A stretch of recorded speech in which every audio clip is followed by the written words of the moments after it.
హోంమంత్రి వంగలపూడి అనిత గారు, deputy CM Konidela Pawan Kalyan గారు, ఐటీ శాఖ మంత్రి నారా లోకేష్ గారు, ఇంతమంది ఉన్నారట. మీరు కానీ ఇలాంటివి ప్రోత్సహిస్తే ఇప్పటికే చాలామంది అన్యాయంగా రిమాండ్లో ఉన్నారట. ఆయన పుట్టినరోజు వేడుకల పుణ్యమాని ఇంకా చాలామంది వెళ్ళిపోతారు, ఎవడో భయపడేవాడు లేదు అని చెప్పి హోమ్ మినిస్టర్ ఇస్తున్న వార్నింగ్ ఏం చెప్తారు?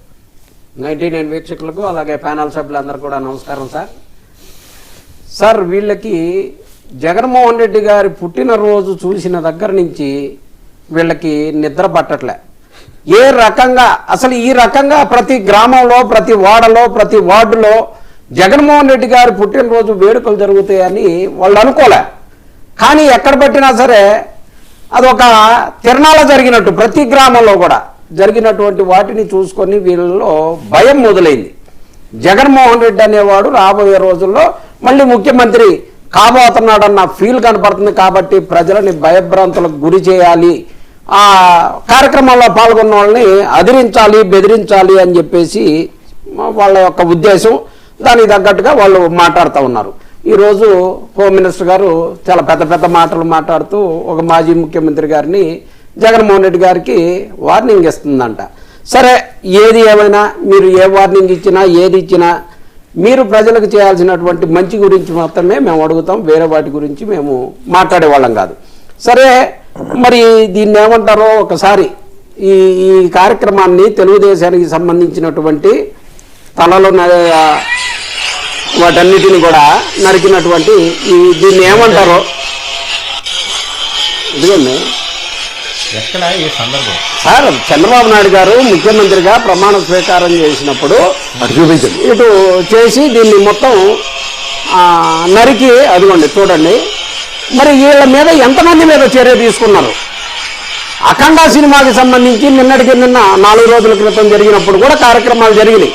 మరి ఎందుకని ఈ యొక్క స్వార్థం? మరి ఇంత దీనిగా హోమ్ మినిస్టర్ గారు చెప్పినప్పుడు ఎవరు చేసినా తప్పేనని చెప్పేసి మాట్లాడుంటే ఆ మీద గౌరవం పెరిగేది. అలా కాకుండా ఏదో ఆ పదవి ఉంచుతారో ఊడబడుకుతారో మాట్లాడకపోతే అన్నట్టుగా వచ్చి జగన్మోహన్ రెడ్డి గారి మీద వార్నింగ్లు ఇస్తే పెద్దోళ్ళు అయిపోతారు అనుకుంటేనో లేకపోతే ఇంకోటో ప్రజలందరూ చూస్తూ ఉన్నారు.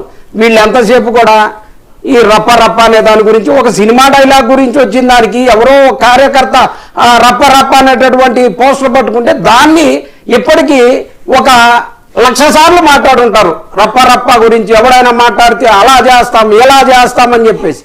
అసలు సినిమా డైలాగుల్లో రకరకాలుగా ఎవరికి నచ్చినట్టుగా వాళ్ళు మాట్లాడుకుంటారు.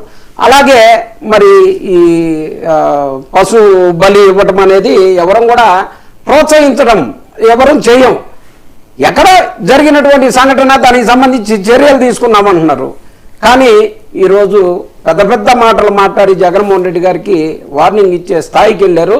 వాళ్ళ వార్నింగ్లన్నీ కూడా ఇది కాదు, అసలు విషయం వారు అమరావతిలో చనిపోయినటువంటి రైతుకు సంబంధించినటువంటి వాటన్నిటిని కనపడకుండా చేయటం కోసం, అలాగే ఆ 17 మెడికల్ కాలేజీకి సంబంధించి ఒక్క టెండర్ కూడా రాలేదే అని చెప్పేసి ఆ బాధలో వీటన్నిటినీ జగన్మోహన్ రెడ్డి గారికి వార్నింగ్ ఇచ్చి ఇవన్నీ చేసి మీడియా డైవర్ట్ పాలిటిక్స్ చేయటం కోసం మాత్రమే చేస్తూ ఉన్నారు. అలాగే మీరు ఇందాక మాట్లాడుతూ శివాజీ గారి గురించి మాట్లాడారు సార్. శివాజీ గారి గురించి, సినిమా వాళ్ళ గురించి ఎంత తక్కువ మాట్లాడితే వాళ్ళకి మహిళల పట్ల ఎంత గౌరవం ఉందనేది మనం రకరకాల వేదికల్లో చూసాం. బాలకృష్ణ గారు మాట్లాడారు, కడుపైనా చేయాలి, ముద్దైనా పెట్టుకోవాలి అని బహిరంగ స్టేజీల మీదనే. వాళ్ళకి అసలు మహిళల పట్ల ఏ రకమైనటువంటి గౌరవం ఉన్నది. ఎందుకంటే శివాజీకి మీడియా పట్ల, మీడియాతో మాట్లాడేటప్పుడు ఎలా మాట్లాడాలో మైకు గురించి తెలియనటువంటి వ్యక్తి కాదు. అన్ని విషయాలు తెలుసు. దాని వెనకాల రకరకాల కార్యక్రమాలు ఉంటాయి. వాళ్ళు పబ్లిసిటీ చేసుకోవడం కోసం వాళ్ళు చేస్తూ ఉన్నారు. ఇలాంటి వాళ్ళని, మహిళల్ని అగౌరవపరిచే వాళ్ళని ఖచ్చితంగా శిక్షించాల్సిందే. ఇలా సినీ ఫీల్డ్లో జరుగుతూనే ఉన్నాయి. మరి వీటన్నిటికీ చెక్ పెట్టాలి.